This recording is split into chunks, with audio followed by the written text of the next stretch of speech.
आज स्टार्ट हुआ है नंबर सिस्टम। नंबर सिस्टम में पहली क्लास है, इसमें हम पढ़ने वाले हैं क्लासिफिकेशन ऑफ नंबर्स, यानी कि संख्याओं का वर्गीकरण। तो सबसे पहले हम इस चार्ट को जानते हैं। नंबर्स होते हैं हमारे दो प्रकार के, एक होते हैं रियल नंबर जिन्हें हम कहते हैं वास्तविक संख्याएं, एक होती हैं हमारी इमेजिनरी नंबर यानी कि काल्पनिक संख्याएं। जब हम रियल नंबर को वास्तविक संख्याओं से यानी कि इमेजिनरी नंबर से जोड़ते हैं तो दोनों को मिलाकर हमारे कॉम्प्लेक्स नंबर बनते हैं। कहीं ना कहीं हम इसको आयोटा बोलते हैं और काल्पनिक संख्याओं में आयोटा लगा होता है। रियल नंबर क्या होते हैं, तो वो सभी संख्याएं जो माइनस इनफाइनाइट से प्लस इनफाइनाइट तक जाती हैं उन्हें हम वास्तविक संख्याएं कहते हैं, ठीक है। और इन दोनों को मिलाने पर सम्मिश्र संख्याएं बन जाती हैं जिन्हें हम कॉम्प्लेक्स नंबर कहते हैं। तो ये एक चार्ट है जिसमें तुम्हें संख्याओं के बारे में समझना है। तो देखो, रियल नंबर होते हैं, रियल नंबर में तुम्हारे आती है रेशनल नंबर आते हैं यानी कि परमेय संख्या है, और इरेशनल नंबर आते हैं यानी कि अपरमेय संख्या है। परमेय संख्या का ही पार्ट है एक पूर्णांक और दूसरा है दशमलव। तो पूर्णांक के बारे में जानते हैं। पूर्णांक क्या होता है? पूर्णांक को हम इंटीजर बोलते हैं। पूर्णांक होते हैं तुम्हारे दो प्रकार के, एक होते हैं माइनस इंटीजर्स यानी कि माइनस ऋणात्मक पूर्णांक, एक होते हैं धनात्मक इंटीजर्स यानी कि धनात्मक पूर्णांक। धनात्मक पूर्णांक के दो भाग होते हैं, एक होता है नेचुरल नंबर, दूसरा होता है होल नंबर, ठीक है। इनके बारे में हमें अभी विस्तार से जानेंगे, कोई दिक्कत वाली बात नहीं है। जब दशमलव की बात करते हैं तो दशमलव दो प्रकार के होते हैं, एक होते हैं टर्मिनेशन, एक होते हैं नॉन टर्मिनेटिंग, यानी टर्मिनेशन और दूसरे होते हैं नॉन टर्मिनेटिंग। तो जो नॉन टर्मिनेटिंग होते हैं ना डेसिमल, उसमें भी दो प्रकार होते हैं, एक होता है रिकरिंग, एक होते हैं नॉन रिकरिंग। और इधर पूर्णांक में हमने जाना था कि यानी कि ऋणात्मक पूर्णांक और धनात्मक पूर्णांक। धनात्मक पूर्णांक के दो पार्ट, एक नेचुरल नंबर, एक होल नंबर्स। और नेचुरल नंबर के पार्ट होते हैं prime numbers, composite number, even, odd, ठीक है। और ये सारे को prime, twin prime, perfect number, इनको भी हम पढ़ने वाले हैं, ठीक है, अच्छे से पढ़ने वाले हैं। रिवीजन क्लास है, रिवीजन करते हैं। तो देखो, हम जानते हैं कि परमेय संख्या क्या होती है, रेशनल नंबर क्या होते हैं। तो वह सभी रेशनल नंबर होते हैं जो p/q के रूप में लिखा जा सके, जिसका डिनोमिनेटर q जो है वो कभी जीरो ना हो और p और q दोनों पूर्णांक हों, तब वो एक रेशनल नंबर होगा। एग्जाम्पल से जानते हैं, क्या 2/7 एक रेशनल नंबर है? तो वेरीफाई करो इन तीन कंडीशन को। ये p/q के रूप में लिखा है, q जीरो भी नहीं है, दोनों पूर्णांक हैं, तो रेशनल है। 5 को देखा, केवल 5 लिखा था, पूछ रहा था क्वेश्चन क्या रेशनल है या इरेशनल है, चेक कैसे करोगे? तो अगर हम 5 के नीचे 1 मान लें तो कोई दिक्कत हो जाएगी? नहीं होगी। तो 5 के नीचे 1 मान लिया। अब देखते हैं, कंडीशन लगा कि p/q के रूप में लिखा है, q जीरो भी नहीं है, दोनों पूर्णांक भी हैं, तो क्या बन जाएगा? रेशनल बन जाएगा, ऑब्वियसली बात है। अब देखो, 36/√7 ध्यान रखना, जब भी परमेय चेक करो तब इनको सॉल्व कर लेना दोनों कंडीशन को, ठीक है, उसके बाद चेक करना। इसको सॉल्व करेंगे तो 36 का रूट निकालने पर 6 आएगा, क्योंकि 6 का वर्ग 36 होता है और 7 का 49 होता है। अब सॉल्व कर लिया, अब इस पर कंडीशन लगाएंगे तो p/q के रूप में लिखा है, q जीरो भी नहीं है और दोनों पूर्णांक भी हैं, तो ये भी कैसा है? रेशनल नंबर है। वहीं उसने कहा कि 1.7 बताओ क्या है रेशनल इरेशनल। तो 1.7 को तुम कैसे लिख सकते हो? पॉइंट हटाओगे, नीचे 10 भेज दोगे, तो p/q के रूप में भी है, q जीरो भी नहीं है और दोनों पूर्णांक हैं, तो ये भी क्या हो जाएगा? रेशनल हो जाएगा। तो ध्यान रखना, रेशनल क्या होता है, समझ में आया? अब जब रेशनल ये सारा है तो फिर इरेशनल क्या है? तो इरेशनल ध्यान रखना, वह सभी संख्याएं जिनका मान एग्जैक्ट नहीं निकल सकता, तो वो इरेशनल होते हैं रूट में। जैसे कि यहाँ लिखा है √25/26, तो √25 का तो 5 बाहर निकल आएगा, क्या तुम √26 को निकाल सकते हो बाहर? एग्जैक्ट निकाल सकते हो? इसका आंसर नहीं, तो ये इरेशनल है।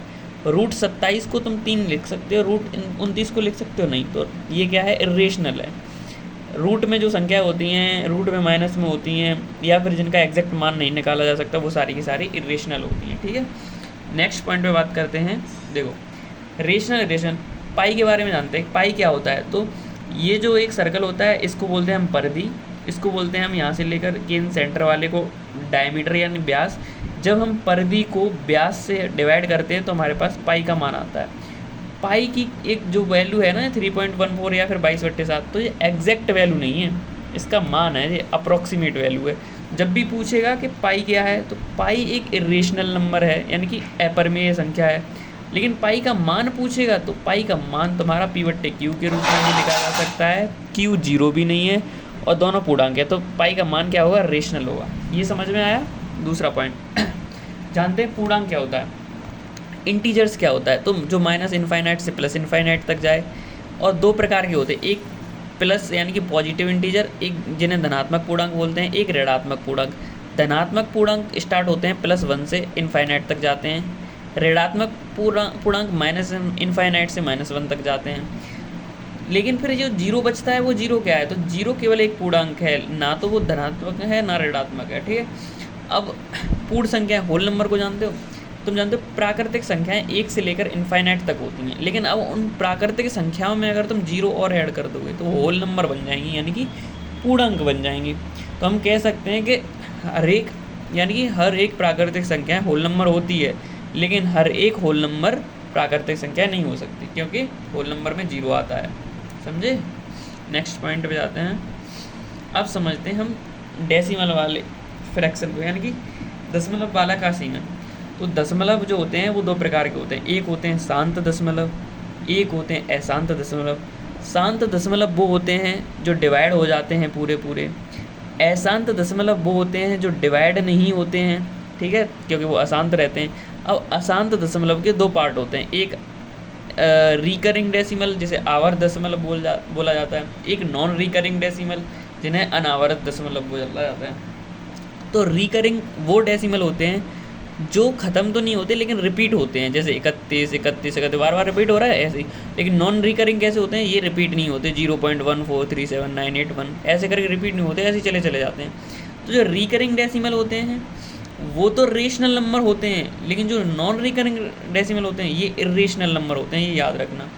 और जो रिकरिंग डेसिमल है हम उसको ऐसे लिख सकते हैं, देखो 31 पर बार लगा सकते हैं क्योंकि बार बार यही आ रहा है ना, इसलिए। तो समझे क्या, शांत दशमलव अशांत दशमलव। पार्ट किसके हैं, दशमलव के। अशांत दशमलव के भी दो पार्ट है, रिकरिंग नॉन रिकरिंग। रिकरिंग तुम्हारा रेशनल नंबर है, लेकिन जो इरेशनल नंबर है वो आवर्त दशमलव है। Clear concept. अब नेक्स्ट कॉन्सेप्ट पे चलते हैं। क्या होती हैं सम संख्याएं। तो कौन नहीं जानता कि 2 से कटने वाली सारी की सारी संख्याएं सम होती हैं। कौन नहीं जानता कि जो 2 से नहीं कटती, डिवाइड नहीं होती, वो विषम संख्याएं होती हैं। अब वो चाहे माइनस में हो चाहे प्लस में हो, उससे तो कोई दिक्कत वाली बात है नहीं। धनात्मक सबसे छोटी सम संख्या पूछेगा तो 2 बतानी है तुम्हें जब धनात्मक लगाओ, लेकिन अगर ऑप्शन में दिया हो कि कौन सी छोटी सबसे सम संख्या है और ऑप्शन में 0 है तो 0 लगा देना। अगर धनात्मक लिखा हो तो 2 लगा देना, ये बात ध्यान रखना, ठीक है। नेक्स्ट पॉइंट, क्या होते हैं प्राइम नंबर, यानी कि अभाज्य संख्याएं क्या होती हैं। तो वो सारी की सारी संख्याएं जो 1 से डिवाइड हो या फिर स्वयं से डिवाइड हो, यानी कि जिसके केवल 2 गुणनखंड हों, 1 और स्वयं, तो वो अभाज्य संख्या होती हैं, ठीक है। समझ गए कि नहीं समझ गए। फैक्टर क्या होते हैं, जो 12 को डिवाइड करते हैं, जैसे 12 के फैक्टर ये सारे लिखे हैं। सबसे छोटी अभाज्य संख्या कौन सी होती है, तो 2 होती है, जो कि एक सम संख्या भी होती है, ये ध्यान रखना, ठीक है। अब ये कुछ अभाज्य यानी प्राइम नंबर्स के बारे में बहुत इंपॉर्टेंट डाटा है, इसको याद कर लेना। बताओ, सबसे छोटी अभाज्य संख्या 2, सबसे छोटी 2 अंकों की अभाज्य संख्या 11, सबसे बड़ी 2 अंकों की अभाज्य संख्या 97, सबसे छोटी 3 अंकों की अभाज्य संख्या 101, सबसे बड़ी 3 अंकों की अभाज्य संख्या 997, सबसे छोटी 4 अंकों की अभाज्य संख्या तो 1009, सबसे बड़ी 4 अंकों की अभाज्य संख्या तो 9973, ठीक है।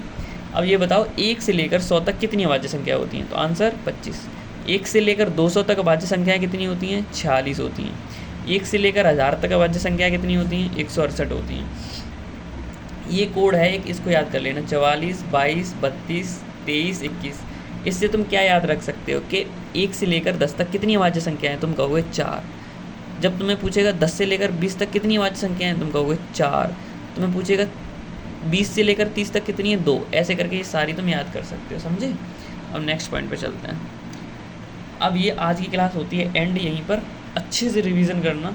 बहुत लंबे टाइम की वीडियो को शॉर्ट कर करके ऐसे रिवीजन करते रहेंगे, और अब को प्राइम नंबर और twin prime number second class में समझेंगे, ठीक है। Bye bye.